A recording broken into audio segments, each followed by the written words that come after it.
வணக்கம் நேயர்களே, கடலூர் டிவி நேயர்கள் லட்சுமண அன்பு வணக்கங்கள். இப்போ நம்ம பார்க்க போகிறது வார ராசி பலன் 4ஆம் தேதியிலேருந்து 10ஆம் தேதி வரை எப்படி இருக்க போகுது தான் பார்க்க போகிறோம். ஸோ எப்போதும் சொல்கிறதால் லக்னத்துக்கு பாருங்கள், ராசிக்கு பார்ப்பதற்கு லக்னத்துக்கு பாருங்கள் ரொம்ப ரொம்ப சிறப்பாக இருக்கும்.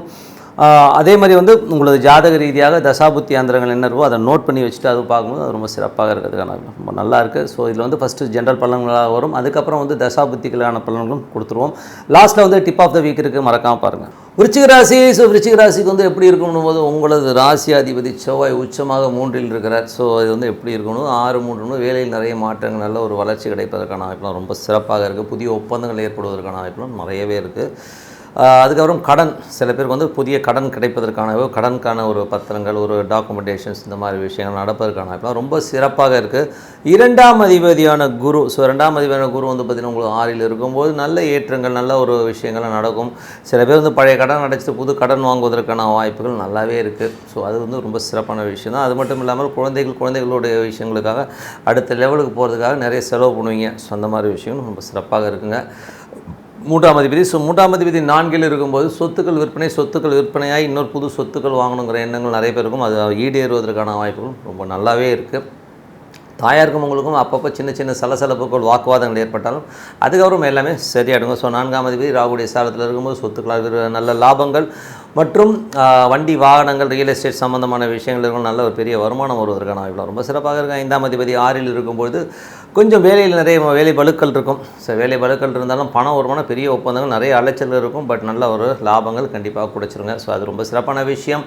6ஆம் அதிபதி 3இலும் புதிய ஒப்பந்தங்கள் மூலியமாக பெரும் பணம் வருவதற்கான வாய்ப்பு. அந்த ஒப்பந்தங்கள் மற்றபடி வேலை மாற்றங்கள் மூலியமாக சில பேருக்கு நிறைய பணம் வரலாம். சில பேர் இருக்கிற வேலையிலே வேறு டிவிஷன் மாற்றுறது, வேறு இடத்துக்கு மாற்றுறதுக்கான வாய்ப்புகள் நிறைய இருக்குது. ஸோ நல்ல ஒரு விஷயம், நல்ல சிறப்பாக இருக்கும். சில பேர் வெளியூர் பிரயாணங்கள், சிறுவர் பிரயாணங்கள்லாம் இருக்கிறதுக்கான வாய்ப்பும் நிறைய இருக்குங்க. ஸோ 6இல் குரு 5ஆம் அதிபதி 6இல் இருக்கும்போது கொஞ்சம் வேலை பளுக்கள் கொஞ்சம் ஜாஸ்தி தான் இருக்கும். பட் பணம் கிடைக்குமான நல்ல பணம் கிடைக்கிறதுக்கான வாய்ப்பு, பெரும் பணம் வருவதற்கான வாய்ப்பு ரொம்ப சிறப்பு. ஸோ இன்சென்டிவ் மற்ற விஷயங்கள்லாம் சூப்பராகவே இருக்கும்.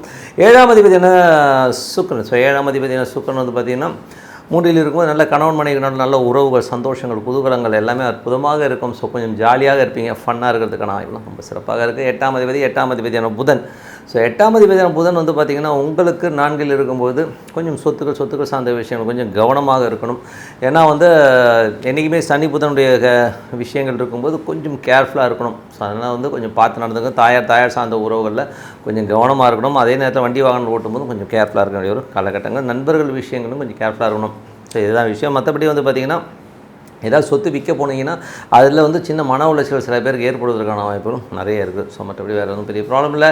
9ஆம் அதிபதியான சந்திரன். 9ஆம் அதிபதியான சந்திரன் பார்த்திங்கன்னா ரொம்ப சிறப்பான நல்ல வருமானங்களை கொடுப்பார். நல்ல ஒரு ஏற்றங்கள், நல்ல முயற்சிகளில் வெற்றி, சொத்துக்கள், வண்டி வாகனங்கள் வாங்கிறதுக்கான யோகங்கள் எல்லாம் ரொம்ப சிறப்பாக இந்த வாரம். ஸோ இந்த வாரம் ஒரு சிறப்பான வாரமாக தான் கண்டிப்பாக இருக்குங்க. மற்றபடி பார்த்திங்கன்னா உங்களுக்கு 10ஆம் அதிபதி. ஸோ 10ஆம் அதிபதி சூரியன். 10ஆம் அதிபதி சூரியன் 4இல் இருந்து அதுவும் குருடைய சாரத்தில் இருக்கும்போது தொழில் ரீதியான விஷயங்களில் நிறைய ஒரு கடன்கள், ரொட்டேஷன்ஸ்லாம் நிறைய இருக்கும். ஸோ அதெல்லாமே ரொம்ப சிறப்பாக இருக்கும். அது பார்த்திங்கன்னா குருடைய சாரத்தில் பெரும் பணம் எதாவது எதிர்பார்த்தீங்கன்னா கண்டிப்பாக கிடைப்பதற்கான வாய்ப்புலாம் இருக்குது. அதுக்கான விஷயங்கள்லாம் சூப்பராக இருக்கும். ஸோ அதுக்கான டாக்குமெண்டேஷன், ஃபார்மாலிட்டிஸ்லாம் கண்டிப்பாக நடக்குங்க. ஸோ லோன் கண்டிப்பாக சேங்ஷன் ஆகும். அதுலேயுமே ரொம்ப சிறப்பான விஷயந்தான். அதுக்கப்புறம் பார்க்கும்போது உங்களது விஷயங்கள் ஏன்னா அந்த கிரகங்கள் அந்தந்த சாரத்தில் போகும்போது அந்த விஷயங்களே கண்டிப்பாக கொடுத்துருங்க. ஸோ அதுதான் விஷயம். மற்றபடி 12ஆம் அதிபதி. ஸோ 12ஆம் அதிபதியான சுக்கிரன். 12ஆம் அதிபதியான சுக்கிரன் பார்த்திங்கன்னா உங்களுக்கு 3இல் இருக்கும்போது அது செவ்வாயோட சாரத்தில் இருக்கும்போது நல்ல ஏற்றங்கள் கொடுக்கும். அதுவும் சில பேர் வேலையில் நிறைய மாற்றங்கள், நிறைய ஒரு அலைச்சல் இருக்கும். கணவன் மனைவி ரொம்ப சிறப்பாகவும் சந்தோஷமாகவும் குதூகலமாக இருப்பதற்கான ரொம்ப சிறப்பாக இருக்குது. ஸோ இதுவரை பார்த்ததெல்லாம் பொது பலன்கள். ஸோ இனிமேல் பார்க்குறது பார்த்திங்கன்னா என்ன தசாபுத்தி பலன்கள் எப்படி இருக்குன்னு பார்ப்போம். ஸோ தசாபுத்தி பலன்களில் பார்த்திங்கன்னா உங்களுக்கு விருச்சிக லக்னமாக இருந்து சூரிய தசாபுத்தி அந்தரம் நடக்குதுன்னா எப்படி இருக்கும் அப்படின்போது தொழில் ரீதியான விஷயங்களில் நல்ல ஏற்றங்கள், நல்ல மாற்றங்கள் ரொம்ப சிறப்பாக இருக்கும். நல்ல ஒரு பெயர் புகழ் கிடைப்பதற்கான வாய்ப்புகள் ரொம்ப நல்லாவே இருக்குது. ஸோ அதில் பார்த்திங்கன்னா சில பேர் தொழிலில் புதிய கடன்கள் வாங்குறதுக்கான வாய்ப்புகள் இருக்கும். கொஞ்சம் ரொட்டேஷனுக்கு வெளியில் கடன் வாங்கி ரொட்டேட் பண்ணுறதுக்கான வாய்ப்புகள் நிறையவே இருக்குது. மற்றபடி பார்த்திங்கன்னா விருச்சிக லக்னம் சந்திர தசாபுத்தி அந்தரங்கள் நடக்கிறவங்க எப்படி இருக்கணும் கொஞ்சம் பாதகாதிபதியாக இருந்தும் எல்லாம் சிறப்பாக இருக்குது. ரொம்ப சந்தோஷமும் குதூகலமும் அற்புதமாக இருக்கும். ஸோ நல்ல ஒரு ஏற்றமான விஷயங்கள், நல்ல சந்தோஷங்கள், குதூகலங்கள், குடும்பத்தோடு ரொம்ப குதூகலமாகவும் உங்கள் முயற்சியில் வெற்றிகரமாக இருப்பதற்காகவும் விஷயங்கள்லாம் ரொம்ப சிறப்பாக இருக்குது. மற்றபடி வெளிநாடு சார்ந்தவர்களுக்கெல்லாம் நல்ல ஏற்றமான ஒரு சூழ்நிலையை கண்டிப்பாக ஏற்படுத்துதுங்க. அதுக்கப்புறம் பார்க்கும்போது விருச்சிக லக்னம் செவ்வாய் தசாபுத்தி அந்தரங்கள் எப்படி இருக்கும்போது செவ்வாய் சுயசாரத்தில் இருந்து இருக்கும்போது வேலையில் நிறைய மாற்றங்கள் இருக்கும். வேலையில் வந்து வேறு இடங்களுக்கு மாற்றம் நடைபெறுவதற்கான வாய்ப்புகளும் நிறைய இருக்குது. சில பேர் வந்து ஒரு கடன் அடைக்கிறது, ஒரு கடனை வாங்கி இன்னொரு கடன் அடைச்சி இன்னும் வாங்கிறதுக்கான வாய்ப்புகள் நிறைய இருக்குது. ஸோ இதெல்லாமே நடக்கிற விஷயங்கள். விருச்சிக லக்னம் ராகு தசாபுத்தி அந்தரங்கள் எப்படி இருக்கும். ஸோ ராகு வந்து பார்த்திங்கன்னா உங்களுக்கு வந்து 5ல் இருக்கார். ஸோ 5ல் இருக்கிற ராகு வந்து பார்த்திங்கன்னா புதனுடைய சாரத்தில் போகும். கொஞ்சம் கவனமாக இருக்கணும். ஏன்னா வந்து ஒரு 8ஆம் அதிபதி என்னும்போது கொஞ்சம் ஸ்ட்ரெஸ் டென்ஷன்ஸ் இருக்கும். ஸோ அதுவும் பார்த்திங்கன்னா குழந்தைகள் சார்ந்த விஷயங்கள் கொஞ்சம் ஸ்ட்ரெஸ் வருவதற்கான வாய்ப்புகள் இருக்குது. ஸோ கொஞ்சம் பார்த்து நடந்துக்கணும். மற்றபடி பூர்வீக சொத்துக்கள் சம்மந்தமான விஷயங்கள், தாத்தா அந்த மாதிரி விஷயங்கள்லாம் கொஞ்சம் கேர்ஃபுல்லாக ஹேண்டில் பண்ண வேண்டிய ஒரு காலகட்டம் தாங்க. ஏன்னா வந்து புதனும் பார்த்திங்கன்னா குருவுடைய சாரத்தில் போகும்போது அதனால் ரொம்ப வழக்குகள் ஸ்ட்ரெஸ் வருவதற்கான வாய்ப்புகள் இருக்குன்னா ரொம்ப கவனமாக இருக்க வேண்டிய ஒரு காலகட்டம். காதல் சார்ந்த விஷயங்கள் ஈடுபடாமல் இருக்கிறது நல்லது. அப்படி நீங்கள் போனீங்கன்னா அதனால் நிறைய அவமானங்களை சந்திக்கிற மாதிரியான விஷயங்கள் கண்டிப்பாக நடக்குங்க. ஸோ கொஞ்சம் பார்த்து நடந்துங்க. அதுக்கப்புறம் உங்களுக்கு வந்து விருச்சிக லக்னம் குரு திசை எப்படி இருக்கணும்போது குரு வந்து பார்த்திங்கன்னா 6லிருந்து சுக்கிரனுடைய சாரத்தில் ரொம்ப நல்ல ரேட்டுங்கள், நல்ல லாபங்கள், ரொம்ப சந்தோஷங்கள், புதுவலங்கள் எல்லாத்தையும் கொடுத்துரும். 5ஆம் அதிபதி 6ல் இருக்கும்போது குழந்தையோட வளர்ச்சிகள்லாம் ரொம்ப சிறப்பாக இருக்கும். ஒரு பெரும் பணம் சம்பாதிக்கிறதுக்கான வாய்ப்புகள், அதற்கான முயற்சிகள் வந்து வெற்றி தருவதற்கான வாய்ப்புகள் ரொம்ப சிறப்பாக இருக்குது. பட் கொஞ்சமாக சின்னதாக வந்து ஒரு போட்டி பொறாமைகள் கண்டிப்பாக இருக்குங்க. ஸோ அது கண்டிப்பாக இருக்கும். அதுக்கப்புறம் விருச்சிக லக்னம் சனி தசாபுத்தி அந்தரங்கள் எப்படி இருக்கணும்போது சனி திசையில் வந்து பார்த்திங்கன்னா உங்களுக்கு வந்து விருச்சிக லக்னம் 4ல் உள்ள சனி வந்து பார்த்திங்கன்னா உங்களுக்கு ராகுடைய சாரத்தில் போகும்போது கொஞ்சம் சொத்துக்கெலாம் நல்ல லாபங்கள் வருவதற்கான வாய்ப்பு, தாய சார்ந்த உறவுலாம் நல்ல லாபங்கள், வண்டி வாகனங்களாம் நல்ல லாபங்கள் வருவதற்கான வாய்ப்பு ரொம்ப சிறப்பாக இருக்குது. ஸோ அதெல்லாமே ரொம்ப நல்ல விஷயந்தான். அதுக்கப்புறம் விருச்சிக லக்னம் புதன் தசாபுத்தி அங்கதனங்கள் எப்படி இருக்கும்போது அது வந்து பார்த்திங்கன்னா உங்களுக்கு 4ல் உள்ள புதன் அது வந்து குருவுடைய சாரத்தில் போகும்போது வீடு சொத்துக்கள் சம்மந்தமான விஷயங்கள், கடன்களை நினச்சி வீடு கடன்களை நினச்சோம் கொஞ்சம் நம்ம பயப்படமான சூழ்நிலை ஏற்படுத்தும். சில பேர் வண்டி வாகனங்கள் இதெல்லாம் வந்து கொஞ்சம் பார்த்து இது பண்ணணும். அதனால் ஒரு சின்ன மன உளைச்சல் வருவதற்கான வாய்ப்பு கொஞ்சம் பார்த்து பண்ணுறது ரொம்ப நல்லது. வண்டி வாகனம் ஓட்டும்போது சேஃப்டி மெஷர்ஸ் வந்து கொஞ்சம் பர்ஃபெக்டாக பார்த்துக்குங்க. ஸோ அதனாலேயும் வந்து ஒரு சின்ன ப்ரெஷர் வருவதற்கான வாய்ப்பு பார்த்து நடந்துக்கணும். அதுக்கப்புறம் பார்த்திங்கன்னா விருச்சிக லக்னம் கேது தசாபுத்தி அந்தரங்கள் எப்படி இருக்கும் அப்படின்னா கேது வந்து பார்த்திங்கன்னா சந்திரனுடைய சாரத்தில் போகும்போது நல்ல ஏற்றங்கள், நல்ல லாபங்களை கொடுக்கும். பெருத்த லாபங்கள், குடும்பத்துக்கு தேவையான பணங்கள் வருது, முயற்சியில் பெரிய லாபங்கள், சொத்துக்களால் நல்ல லாபங்கள் வருவதற்கான வாய்ப்புகள் ரொம்ப சிறப்பாக இருக்குது. ஸோ இந்த வாரம் வந்து ரொம்ப குதூகலமான சிறப்பான வாரமாக கண்டிப்பாக இருக்குங்க. அதுக்கப்புறம் வந்து விருச்சிக லக்னம் சுக்கிர தசாபுத்தி அந்தரங்கள் எப்படி இருக்கணும்போது சுக்கிரன் வந்து 3ல் இருக்கிறதும் அது வந்து பார்த்திங்கன்னா உங்களுக்கு செவ்வாயுடைய சாரத்தில் இருக்கும்போது வேலையில் நிறைய மாற்றங்கள், நல்ல லாபங்கள், நல்ல ஒரு சந்தோஷமான குதூகலமான விஷயங்களை கண்டிப்பாக ஏற்படுத்தும். அது மட்டும் இல்லாமல் சுக்கிரன் வந்து பார்த்திங்கன்னா சுக்கிரன் செவ்வாயுடைய சாரத்தில் போகும்போது புதிய வாய்ப்புகள் நல்ல பேர் புகழ் எல்லாமே கிடைப்பதற்கான ரொம்ப சிறப்பாக இருக்கும். ஸோ நல்ல விஷயங்கள், நல்ல மாற்றங்களாக இருக்குன்னா பிரார்த்தனை ரொம்ப அவசியம். மனதார இறைவனை பிரார்த்தனை கண்டிப்பாக அடுத்த லெவல் போகிறதுக்கான ரொம்ப சிறப்பாக இருக்குது. Tip of the week. So tip of the வீக்கில் நம்ம என்ன பார்க்க போகிறோம் அப்படின்னு பார்த்தோம்னா பரிகாரம். பரிகாரத்தில் வந்து பார்த்திங்கன்னா நிறைய பேர் வந்து பரிகாரம் இருக்குன்றாங்க, இல்லைன்றாங்க, இருக்குன்றீங்களா இல்லைன்றீங்களா அப்படிங்கிறத வந்து நிறைய பேர் சொல்கிறீங்க. ஸோ இதை பார்க்கும்போது பரிகாரம் இருக்குது, ஆனால் எல்லாருக்குமே இருக்காங்கிறது வந்து ஒரு டவுட் இருக்குங்க. நிறைய பேர் வந்து பார்த்திங்கன்னா ஒரு ஜாதகத்தை பார்த்துட்டு அப்படியே வந்து ஒரு ப்ரிஸ்கிரிப்ஷன் எழுதுகிற மாதிரி, டாக்டர் ப்ரிஸ்கிரிப்ஷன் எழுதுகிற மாதிரி சரசரன்னு எழுதிட்டு போயிடறாங்க. ஸோ அந்த மாதிரி கிடையாது. ஸோ ப்ரிஸ்கிரிப்ஷன் மாதிரி எழுத முடியாது.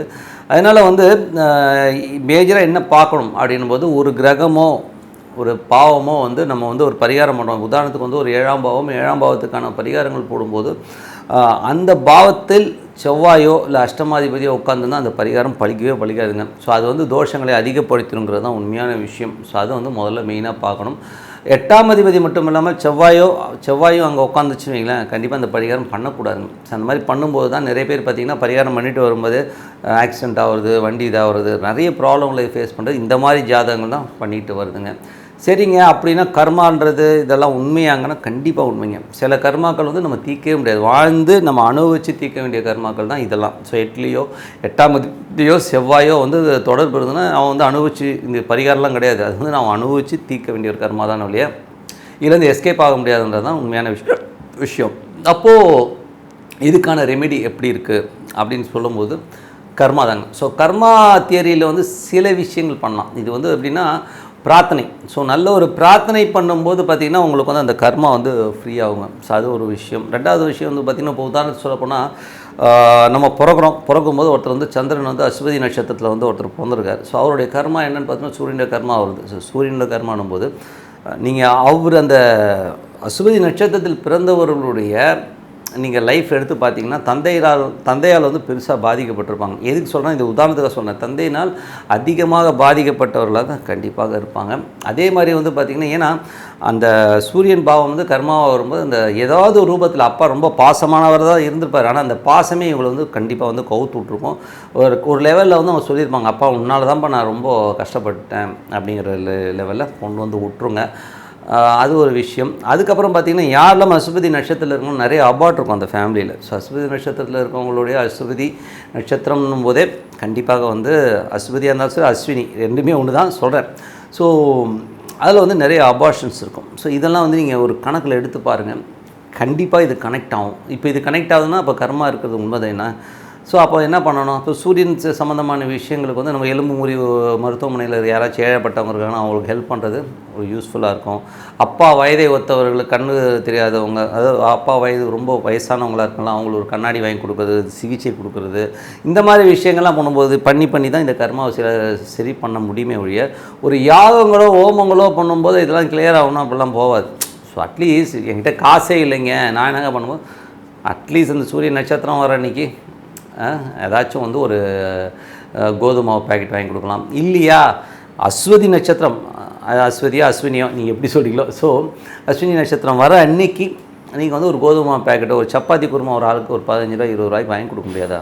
கண்டிப்பாக அந்த மாதிரி வாங்கி கொடுத்தாலே அந்த கர்மா கண்டிப்பாக கிளியர் ஆகிடுங்க. ஸோ அது மாதிரி வந்து கிளியர் பண்ணிவிட்டு போயிடலாமே இல்லையா, இதுக்காக ரொம்ப ஸ்ட்ரெஸ்ஸு டென்ஷன் எடுக்கணுங்கிற ஒரு அவசியமே கிடையாதுங்கிறது தான் உண்மையான விஷயம். ஸோ அதனால் வந்து பரிகாரம் வந்து எல்லாத்துக்குமே கிடையாதுங்கிறத மைண்டில் வச்சுங்க. கர்மாவுக்கு வந்து இருக்கானா கர்மாவுக்கு இருக்குது, அந்த கர்மா வந்து எப்படி தீர்க்கணும் இப்படி தான் தீர்த்துட்டு வர முடியும் இல்லையா.